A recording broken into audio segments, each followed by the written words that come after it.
주식으로 세상을 이해하는 시간입니다. 안녕하세요. 구독자 여러분의 소중한 의견 덕분에 이번 주에도 알찬 내용으로 돌아왔습니다.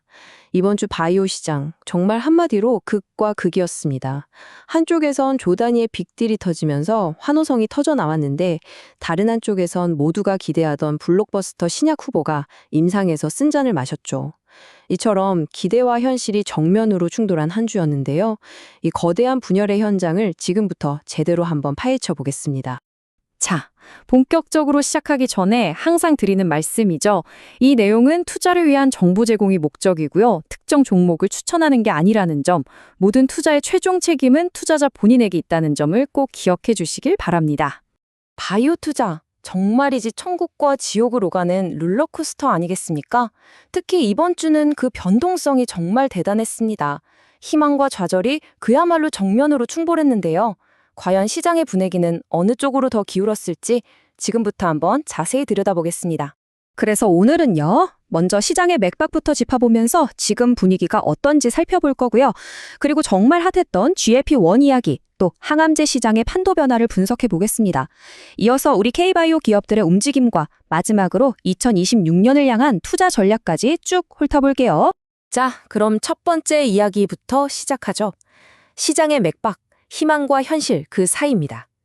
JP모건 헬스케어 컨퍼런스라는 큰 행사를 앞두고 시장이 완전히 다른 두 방향으로 끌려가는 모습을 보였습니다. 바로 이겁니다. 이번 주 시장을 딱 한 장으로 요약한 그림이죠. 한쪽에서는 모두가 기대했던 노보노디스크의 알츠하이머 임상이 실패했다는 소식이 들려오면서 찬물을 끼얹었는데, 바로 그와 동시에 다른 한쪽에선 아스트라제네카가 무려 20억 달러가 넘는 빅딜을 터뜨렸다는 환호성이 터져 나왔습니다. 이 상반된 두 가지 소식이 이번 주 시장의 핵심 키워드였습니다. 그럼 먼저 시장에 실망감을 안겨줬던 GLP-1 이야기부터 좀 더 깊게 들어가 보겠습니다. 과연 신화의 균열이 가기 시작한 걸까요? 아니면 새로운 재탄생을 위한 성장통일까요? GLP-1 이제는 너무 유명하죠? 위고비, 마운자로, 젯바운드 같은 비만 치료제로 세상을 떠들썩하게 만들었던 바로 그 성분입니다. 당뇨와 비만 시장을 평정한 이 슈퍼스타가 이번엔 알츠하이머, 그러니까 인류 최대의 난제 중 하나인 뇌의 질환 정복에 나섰던 거죠. 결과는 보시는 것처럼 1차 목표 달성에 실패했습니다. 질병 진행을 늦추는 데 통계적으로 의미 있는 결과를 보여주지 못했다는 거죠. 근데 여기서 되게 역설적인 부분이 있어요. 주 목표는 실패했는데 염증 수치 같은 일부 지표는 또 개선되는 모습을 보였다는 겁니다. 이게 뭘 의미할까요? 결국 알츠하이머라는 복잡한 병을 GLP-1이라는 단 하나의 무기만으로는 공략하기엔 역부족이었다. 이렇게 시장은 해석하고 있습니다. 바로 이 지점에서 이 전문가의 말이 굉장히 중요합니다.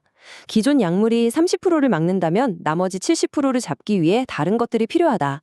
이 말은 즉, 이번 실패가 GLP-1의 끝이 아니라는 겁니다.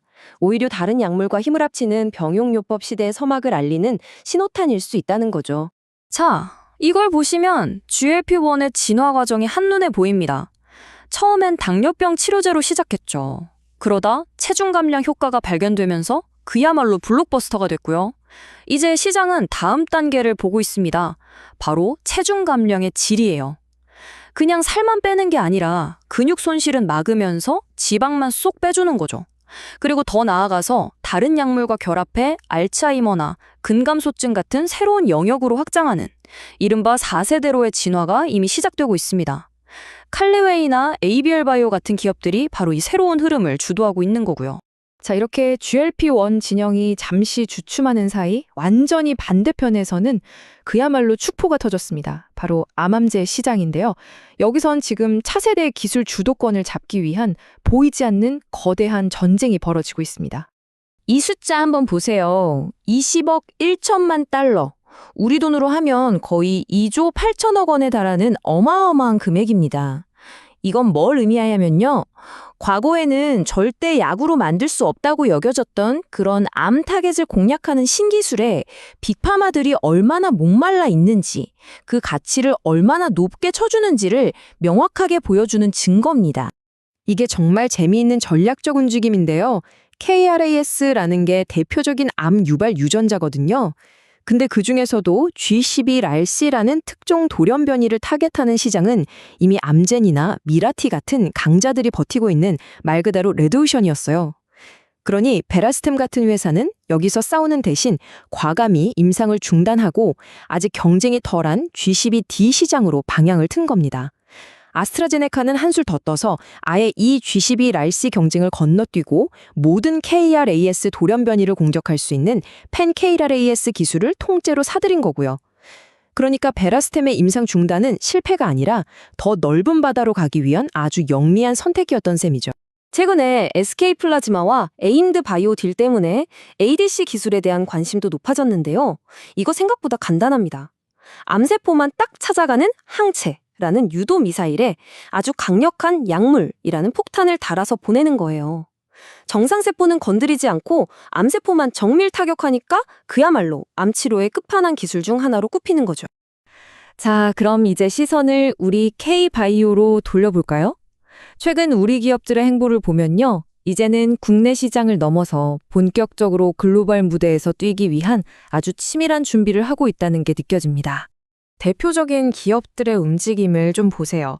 셀트리온은 아예 미국 현지 공장을 인수해서 Made in USA 딱지를 붙였습니다. 이건 단순히 생산기지를 확보한 걸 넘어서 여러 지정학적 리스크에서 자유로워지겠다는 아주 똑똑한 수죠. 알테오젠은 전문 경영인을 영입하면서 사업개발, 그러니까 비즈니스 역량을 글로벌 수준으로 끌어올리고 있고요. ABL 바이오는 기존의 릴리와의 성공적인 딜을 발판 삼아서 뇌질환뿐만 아니라 근감소침 같은 새로운 영역으로 기술을 확장하고 있습니다. 각자의 방식은 다르지만 글로벌 현지화하는 큰 목표는 똑같아 보입니다. 마침 곧 세계 최대 바이오 행사인 JP모건 헬스케어 컨퍼런스가 열리는데요. 투자자분들을 위한 일종의 관전 포인트 요약입니다. 이 표에 있는 기업들이 어떤 새로운 계획을 발표하고 어떤 데이터를 공개하는지에 따라서 내년 K-바이오 시장의 향방이 결정될 수도 있으니 꼭 주목해서 보셔야 합니다. 자, 그럼 이제 마지막으로 이 모든 흐름을 종합해서 우리가 앞으로 어떻게 투자 전략을 세워야 할지 최종 점검을 해보겠습니다. 일단 거시적인 환경, 그러니까 시장 전체를 둘러싼 분위기는 나쁘지 않습니다.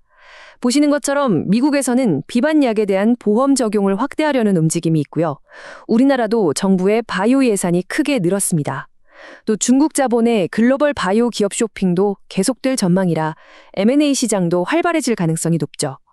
이런 정책적인 순풍이 불어주고 있다는 점은 분명 긍정적인 신호입니다. 그렇다면 이 모든 걸 종합했을 때 실전 투자자로서 우리는 어떤 점을 기억해야 할까요? 3가지로 요약해봤습니다. 첫째, GLP-1 사례에서 봤듯이 한 가지 테마에 몰빵하는 건 위험합니다. ADC나 KRAS처럼 다양한 기술에 분산 투자를 해야 하고요. 둘째, 데이터의 겉모습에 속으면 안 됩니다. 일부 긍정적이라는 말보다 환자에게 실질적으로 어떤 도움이 되는지를 보여주는 1차 평가 지표가 훨씬 중요합니다. 마지막으로 뉴스의 행간을 읽는 훈련이 필요합니다. 베라스템의 임상 중단이 사실은 더 큰 기회를 잡기 위한 전략적 후퇴였던 것처럼요. 자, 이제 마지막 질문입니다.